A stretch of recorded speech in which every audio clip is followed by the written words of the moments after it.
It's DTS 46. House of Wolves is here. We've completed Prison of Elders. We've gone through the trials unscathed, and it's time to talk about our experience. All that and more coming up.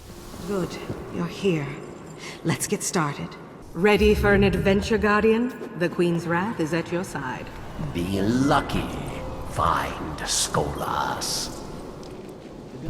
What is up, everybody? It is BBKDRAGOON here. Destiny, the show number 46. Joining me, as always, is my good friend and co-host, Ditty. How are you doing today, man? Very well. I'm so pleased with how House of Wolves has been this last week, and I'm excited to see what the new Prison of Elders stuff is this coming week. Oh, absolutely, man. You know, this was this was a great week. It feels a lot longer than a week to me, just because of how much I've been putting time into the game, enjoying every aspect of it, and I love that they didn't roll it all out at once. I'm glad we had time to invest in Prison of Elders, and then Trials came around on the weekend. I like this segmenting sort of, it delayed things a little bit enough to let you sink your teeth into stuff properly, you know? Yeah, exactly. I think it's a brilliant idea to have Trials just on the weekend, because by the time Trials comes out, the majority of the player base has already done all of the PvE experience, right? Yeah. And they don't play until the reset, you know? But with Trials coming out, they have this chance to have more end game content and just like have something to do every single day of the week in Destiny. Absolutely. And we're going to talk a lot about our experience today. I want to power through the news, but real quickly, you and I both got through the level 32, 34, and 35 version of Prison of Elders, and we also got through Trials of Osiris, both of us with a flawless scorecard, got to visit the Lighthouse, the secret social space on Mercury. What a week, man. I still feel like there's so much left to do, so many guns I want to ascend. But how about we hop into the news? Let's go.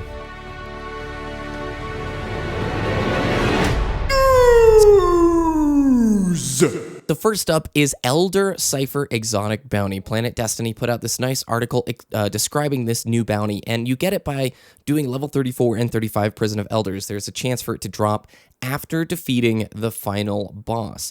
You're not guaranteed the bounty, and there's nothing that you can do to increase your chances of getting this bounty. It will not drop on level 28 or 32 difficulties. Now, Ditty, what is the Elder Cipher Exotic Bounty, and what do we get by completing it? The Elder Cipher Exotic Bounty is an exotic bounty as you're familiar with, but it allows you to pick one of the three House of Wolves exotics: the Dreg's Promise, the Queenbreaker's Bow, and the third one is the shotgun. I forget the name of it. I do too. It's all good. Oh my gosh. Oh well. But you have a chance after you complete the bounty. You have a choice of one of those three exotics. Excellent. And how does the bounty actually work once you get it? The first step, I believe, is to you get to pick which one you're going for. Oh, Lord of Wolves. That's the shotgun's name, dude. Oh, right. Of course. Yeah. So you get to choose which one you're going to go for at the very start, similar to normal exotic bounties that we've done before.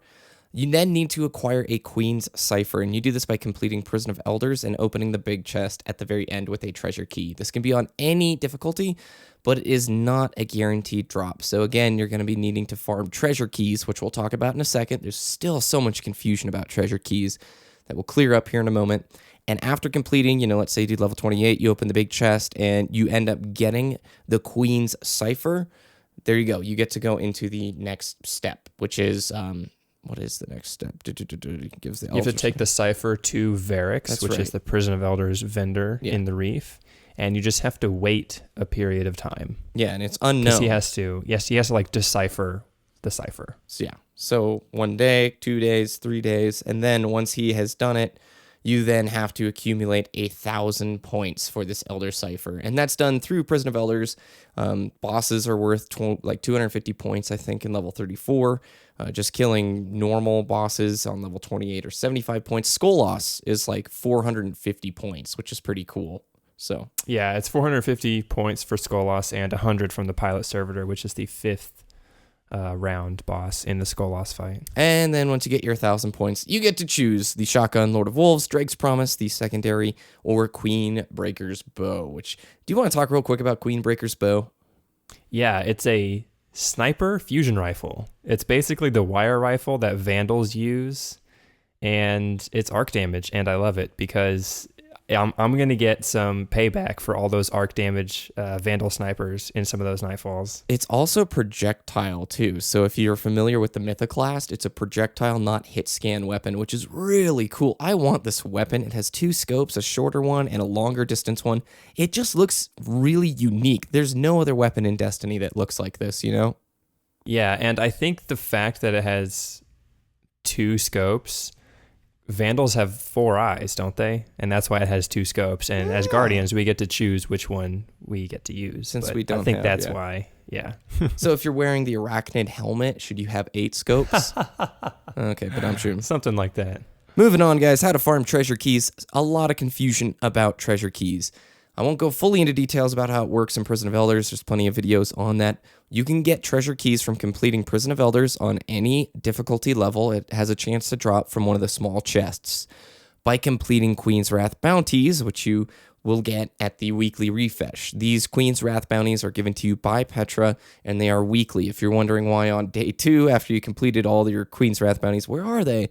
They're on the weekly reset. That is a chance to give you treasure keys. And then finally, completing the House of Wolves world events, which are the Wolves Are Prowling. We spoke about it last week. There's 2 on Earth, 2 on Venus, 2 on the Moon, and they occur about every 5-10 minutes.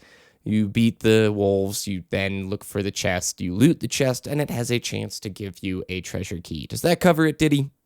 You're also guaranteed a treasure key from completing the story missions, but that's only once. Like if you play the story missions again and again, unless it's a new character, you won't get another treasure key. So you can only get it once per character for completing the story missions. A lot of people are complaining about the treasure keys. I don't think it's an issue, and I think there's plenty of ways to get them, and I've received a lot from Prison of Elders, man. By that, I'm saying probably like 4 or 5 in this last week from doing Prison of Elders. So yeah, I would say, I mean, I said this on Twitter, I think just playing level 28 Prison of Elders, farming treasure keys, is way more enjoyable than waiting 10 minutes for House of Wolves to prowl on a certain location, you know? And you get other mats from 28, you know? You can get strange coins, you get motes. Reputation, you get motes, you get other stuff, you know? It's just more enjoyable, in my opinion. And people put too much weight on what the big chest actually unlocks. Unless you're doing level 35 Skull Loss, you really don't need one, or unless it's the first chest of the week, which we're going to know on Tuesday if it's a guaranteed exotic or if it was just the first time we opened the big chest that it was a guaranteed exotic. So,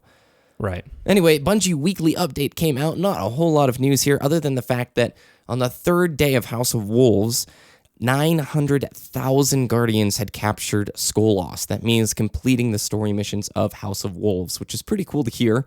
A ton of engrams were decrypted since everybody held on to a lot of blue engrams doing the world events the few days before House of Wolves came out. And they have new House of Wolves merchandise, mainly shirts. Other than that, it was a relatively dead week in terms of the weekly update. Forgot about the Prison of Elders defeating Skull Loss number. Oh, do share. So as of the weekly update last week, Thursday, Skull Loss had been defeated over only 9,000 times in the level 35 Prison of Elders. That is less than 1% of the Destiny player base. And we are going to talk all about the Skull Loss fight. I am so hyped. I just completed it like a couple nights ago.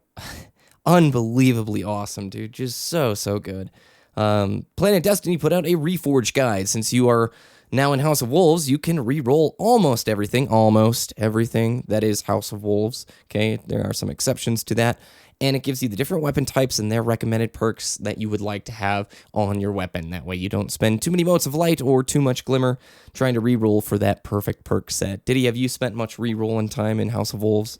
Nope. I spent all of my motes on exotic engrams from Xur and did not get all of the helmets. Xur this week was a disappointment for me and a bit of a shock that he wasn't selling House of Wolves exotic gear. Do you think this Friday he will be selling House of Wolves gear, or do you think we'll have to wait, a little bit longer? I'm expecting this next week to have House of Wolves exotic gear because I remember Dark Below. I don't know if it was the first or second week, but it was the first or second week that he had new DLC content. I think it was the second week, and I've talked to a couple people about that. I really hope it is. Me too. Really hope it is because, people who say, people who don't have the DLC, they can't buy anything from Xur. Well, at this point,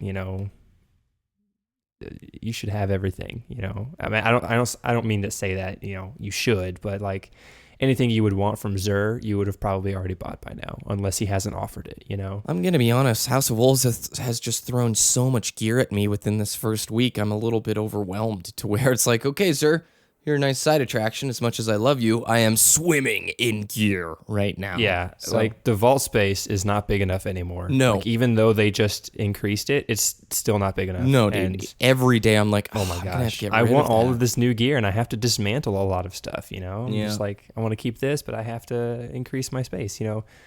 Whatever. But it's amazing. I'm just excited for Xur this next week to see what the House of Wolves exotic are. Hey everybody, you should check out DestinyTracker.com. They have updated the site with stats for House of Wolves. Trials of Osiris is implemented into their stats database, so you should hop on over to DestinyTracker.com, put your Guardian in, and see the most in-depth stats available for you and your Guardian. Ditty, I think it's time to talk about House of Wolves. The wolves are led by Skolos, the last of their Kells. He wants control of another fallen house, the House of Winter. He'll kill their leaders and take command of their troops. With your help, we'll stop him cold. So on today's topic, I want to explore the House of Wolves experience that both Ditty and myself had this week. The best place I want to start is Prison of Elders. How was your time with PoE? I love Prison of Elders. It is basically everything I've ever wanted in Destiny. You know, the strikes were fun, but they got kind of stale.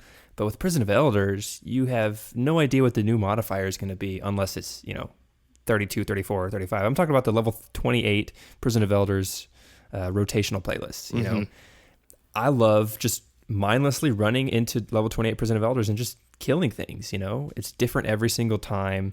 And, you know, it's just fun to relax and kill things and actually complete objectives. You know, it's not as mindless as patrol, and it's not as linear as strikes are. It's a challenge, and it's exciting and fun. There's just enough variance in the random ones that keep me hooked for a lot longer than the strikes do. And I would consider myself, before House of Wolves, much more a PvP-focused player.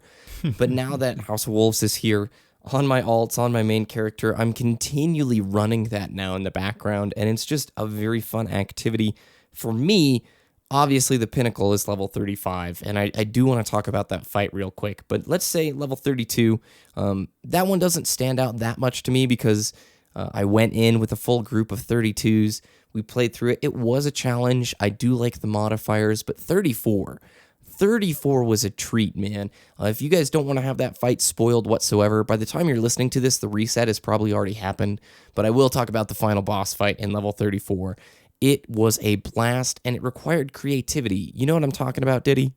Yeah, exactly. And we're talking about the Urok's final boss. He's the knight with the boomer and solar burn, right? Yes, and he ends up doing a rage. Every minute or so, he goes into rage, and what he does is he burns the floor. All of the floor does damage to players for 10 seconds at a time. So you look on the screen, it gives you an indication that he's raging, and then you have to jump. You and your teammates have to stay in the air as much as possible while the ground is burning. If you just stand there, you're going to die immediately. There's still ads spawning, you're still being pushed from the hive, and it required creativity. It required a lot of finesse. And it just, I don't know, it made you think in a way the raids haven't made me do before. Well, okay, Vault of Glass kind of makes you think on your feet, you know, like when you go through the teleporters. Yeah. But I've never had anything like that in Crota's End, you know? No, exactly. And I don't know if it's going to be different the next time it comes around, but the fact that that final room was solar burn means the floor burning does additional damage because it's considered a solar damage type because it's burning, right? Yeah. So, I mean, the fact that you just have to stay airborne, you can't just like get up on a ledge because he's still going to burn that, you know? It's like the fact that you have to stay airborne, and it's just a really cool mechanic, you know? Some people thought it was annoying, but I thought it was really cool. And when you fight him in the level 28 version, he doesn't do that, you know? Interesting. And what I want to know, I think it's a different boss in the 28 version? the 28. Yeah, they'll have different names. Okay. Yeah. Well, what I'm wondering is, let's say next week rolls around and it's the Vex guy. What is his unique thing going to be? Because at this point, I'm going to expect each of the bosses to have one of these unique, I don't know, twists to them, this variance that requires you to do something extra. Like, I know the guy from level 32, the Cabal who switches his shield type, that fight's going to be... recalibration? Yeah.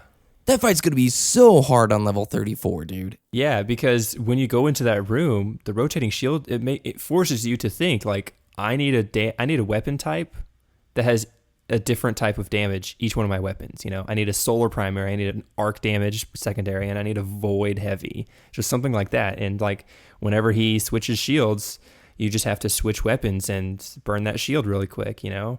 And I'm going to make a DTS prediction here on that, the Vex boss, his special thing, if he's level 34 and he does his special mechanic, I think he's going to have some type of Atheon thing where he teleports different players to a different part of the arena. That would be cool. And it forces people to move around and adapt to that new area, you know, because there are a lot of places in each arena that you gravitate towards. You know, it's usually a corner with a lot of cover and everything. You can funnel the enemies towards you, and it's the optimal place to be. But if he teleports you to a different place on that arena, it's going to force you to think on your feet. You know, I think that would be really cool. Absolutely. I do want to make this remark too.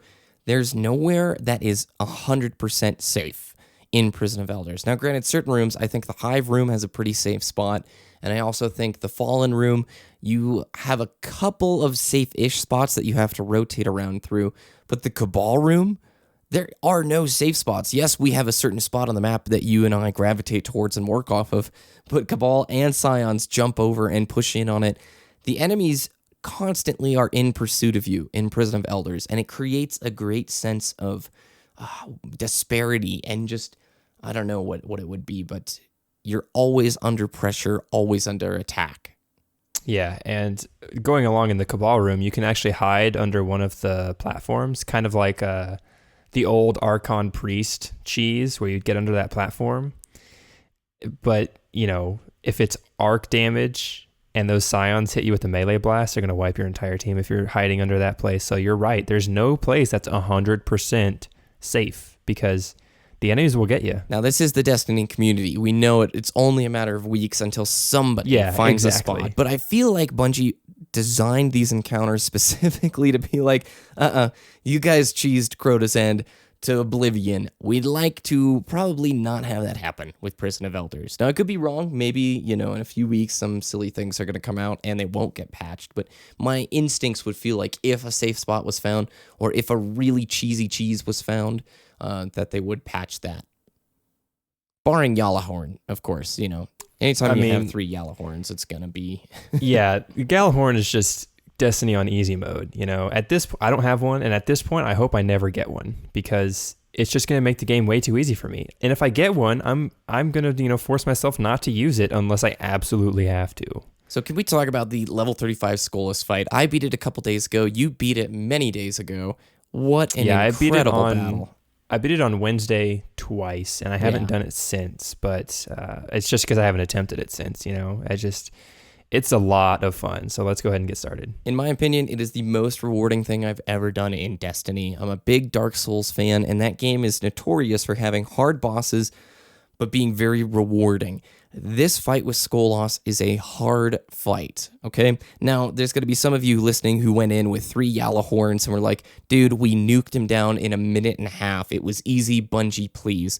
But A, you're the minority, and like B, you have a bunch of Yalahorns. When you have 3 Yalahorns together on a solar burn boss, of course you can nuke him down.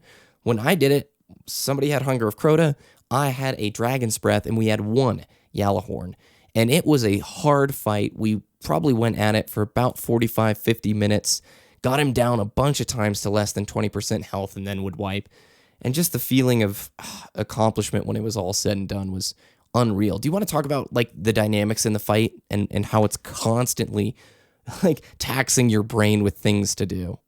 Sure. So there's, I think, 4 different phases of the fight. I'll say that. And it all depends on how much health Skolas has. So when you first enter the room, you can't do that much damage to him. Like Solar Burn Vex Mythoclast maxed out did like 3 damage to him, right? Yep. And that's because there are 2 clear-ish, whitish floating servitors around the map, creating bonds around Skolas that significantly reduces the damage he takes. So you have to destroy one of the servitors where it gives you a 20-second window of doing, the normal amount of damage you would do to Skolas. But after that 20 seconds is up, the servitor bonds will reform and he will take significantly reduced damage again.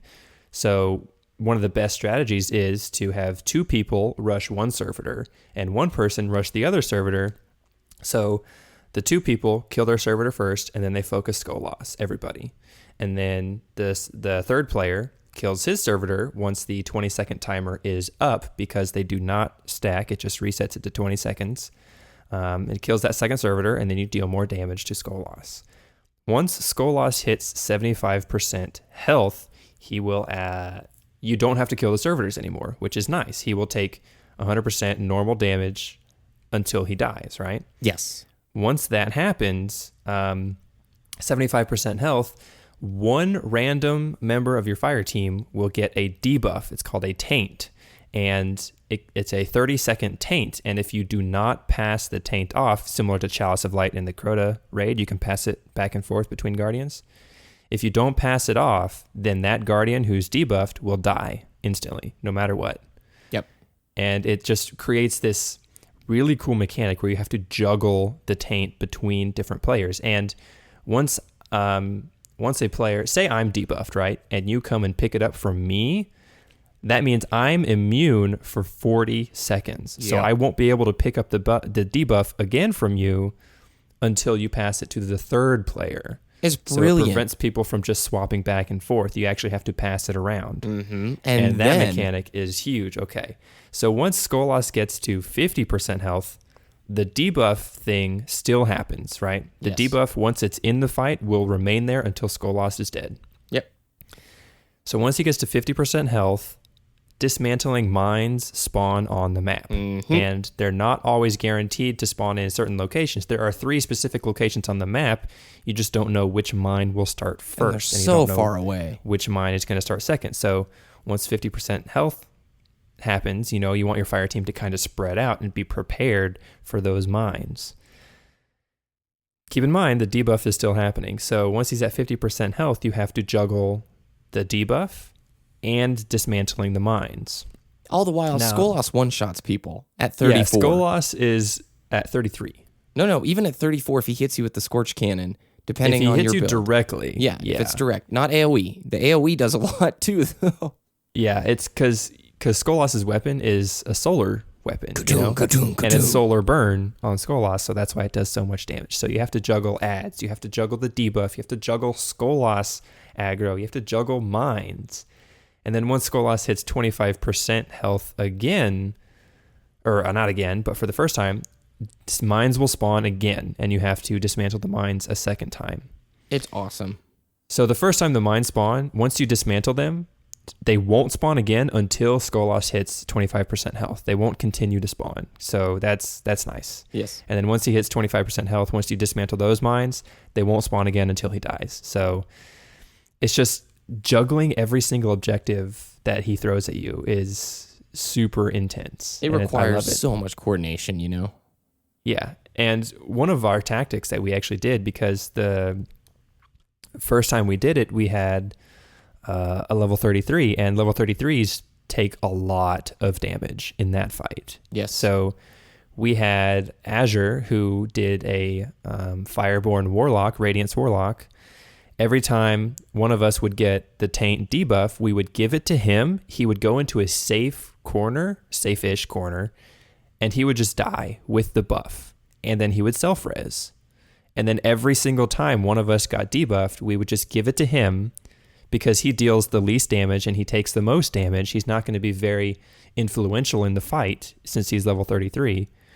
We just gave him the debuff and he would just die in a safe corner. And then if he doesn't have self-res, we can just revive him safely. And then we would just keep doing that tactic over and over again. Yep. And so that was one way. And then once we finished the fight for the first time, he became level 34. And the second time we did it, as soon as we entered the room, we emptied as many rockets as we could, and we took him down to 50% health immediately. Yep. So that we could juggle the debuff and the mines right at the same time. And then once we did one wave of mines, we're just like melt him the rest of the 50%. And so we did it the second time, and it was actually pretty cool. Yep. It requires a ton of positioning, a ton of coordination. We did the similar strat. We only had one Yellowhorn on our team, so we could only get him down to like 60% with the first nuke of rocket launchers. Here's a PSA to everybody listening. Do not complete level 35 without a treasure key. In order to get the best shader in the game and the coolest ship in the game, you need to open the large chest on level 35 after beating Skolas. If you do not have a treasure key and can't open the big chest, you're not going to get these. So you've been warned up front. Make sure you have a treasure key going into level 35. Overall, I'm super impressed with Prison of Elders. Level 35 is a highlight. I want to see more fights of that difficulty and that caliber. I know there's listeners who are going to go, I didn't think that fight was very hard. We did amazing amounts of damage to him with our rocket launchers, or we did X and Y with the fight. But if you play the fight out, what I would consider to be like the normal way, is that an improper term, Ditty? Like not nuking it with 3 Yellowhorns? The normal way, I would say, yeah. Most players don't have Gjallarhorn at this point, right? Yes. You know, it's the rarest weapon in Destiny, I think. You know, most people are going to have Hunger of Crota or just super good advice, the solar exotic legendary or exotic heavy machine gun, you know. Most people aren't going to have Gjallarhorn, and that's going to be the norm. So, yes. Yeah, if you do it just without the ability for the cheese, it's a really fun, hard fight. I think, you know, okay, in a short criticism, I think there could be more modifiers. I think there could be more things that they expand on within Prison of Elders to make it more dynamic. Maybe some new lines of dialogue from Varix as the Elder. What is it? The prison warden? There we go. Words and stuff. But just quality. It fills a hole that Destiny has needed to be filled for a while. Your thoughts?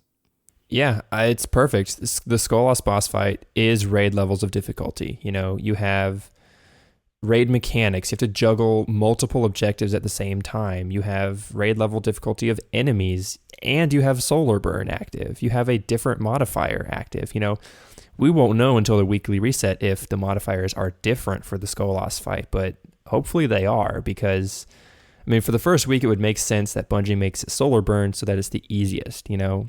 And if it's not solar burn, it's just going to get super hard because there's no Gjallarhorn equivalent in Void or Arc, you know? It's a great fight. The next best exotic heavy weapon, in my opinion, is Thunderlord, you know? Thunderlord and Truth. Those are the 3 top tier heavy exotics. Well, we'll just have to wait and see if they swap We'll just have it to up. wait and see, you know? And for those of you saying that the Skolas fight is impossible without a Gjallarhorn, you're wrong. No. You're just flat out wrong, because if you play it properly, if you juggle the objectives and you have proper communication with your fire team while taking pot shots at Skolas the whole time, you'll get it done. It's just going to take a lot longer because you can't melt him as quickly, but it is possible without Gjallarhorn, because our first run, we only had 1, right? Yep. And the only reason we didn't finish it is because Sassy passed out because he was exhausted. Yeah. And that was hilarious. That was a nice stream highlight that I need to post. But it was so funny. All he needed to do was revive one of us, and he was just AFK. It's like 5 a.m. in Australia. He fell asleep. Yeah, it was so funny. But if you don't have a Gjallarhorn, don't fret, because the Skolas fight is still possible. And worth it. I highly encourage people to give it a go. And, you know, if you don't get it first try, then try again. We're running out of time, but I want to talk about Trials of Osiris. We both had a really good experience with it. You helped me get to 9 wins, which I really appreciate it, as I do, you know, thanks Sassy, thanks Asher. Those are the people I played with. You got a 9-0 as well, which meant you got to go to the Lighthouse, the secret social space. What was Trials like? What was the social space like? I love the elimination game mode. I absolutely love it because it's super intense. It's not as chaotic, and it's more strategic, because once you fly into the map, once you spawn in, you're like, okay, what's the enemy team going to do this time? And you actually have to think about your strategy each round, because, you know, first 2 rounds, you can kind of rush them and they won't expect it, like, oh no. And then after that those 2 rounds, they're like, okay, they're going to rush us. And if you don't, that plays so many mind games with the enemy. It's amazing. I love it. And I actually did 3 flawless passages this weekend, 2 on my Hunter and 1 on my Titan. I haven't done my Warlock yet because it's only level 32. And I don't really want to play Trials unless it's at least 33. It's so fun. And plus Mercury, the lighthouse, is amazing. It's absolutely amazing. And all of the gear from Trials is so cool. I got the auto rifle, which I'm not too excited about because auto rifles, in my opinion, are boring, but it's still pretty cool. I got the pulse rifle, and I got the rocket launcher from one of the packages from Brother Vance. Nice. And I also got the heavy machine gun as well. Excellent. I got the Void hand cannon and a shotgun that was, I think, Void as well, a chest piece, some boots, and also the chest piece that Brother Vance was selling. The Mercury social space is probably one of the best pieces of artwork within the game. If you haven't gotten the chance to go there, I really do encourage you, try and get that 9-0. You can make it easier. You really only need a 7-1 ticket to go if you use all of the consumables that Brother Vance sells. So it's not quite as burly. But man, just wrapping it up, there's a lot I still want to talk about House of Wolves. We're kind of running out of time this week, and I know in future weeks we'll have the chance to talk about kind of our wants moving forward, because I think House of Wolves is great, but not perfect. Okay, I want to stress that this is a huge step, the biggest step Destiny's ever taken forward in the right direction, in my opinion. But there's still things that obviously can be worked and refined, and a lot of House of Wolves is a response to our criticism, our wants and desires, Yeah, exactly. Bungie really, they really improved the DLC experience from Dark Below. And I want to say this. 100%. Our House of Wolves experience is not done because we still haven't experienced 3 Prison of Elders arenas, or 3 Prison of Elders bosses. Yes. Because they're on the weekly reset. We won't have a full understanding of, every single Prison of Elders boss or every single Skolas modifier combination until about a month out. And I'm super excited about that. And even with Trials, the strategy next weekend or this coming weekend is going to be totally different because it's going to be a new map. You can't do the same strategies because it's just going to be different. If I spawn here, which routes do I rush? It's going to be really cool. And the new multiplayer maps are freaking awesome. I didn't even mention that. And additionally, I bet Queen's Wrath PvE event is coming back. I could be wrong, but I'm betting you this would be the right time to bring that event back. Make it PoE themed.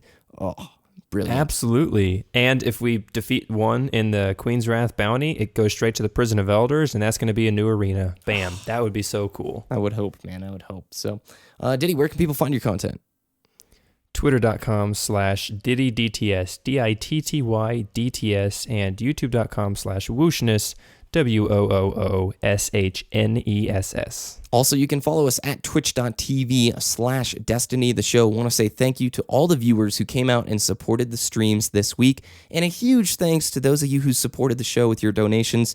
Just blew us away, the amount of support you guys showed us, and it means a lot, so thank you very much. You can head to DestinyTheShow.com for all the links from today's show and more. You can follow us on Twitter at Destiny the Show. You can follow me at BBKDRAGOON or on YouTube.com/BBKDRAGOON. We hope you all have a very good week. Fight and win.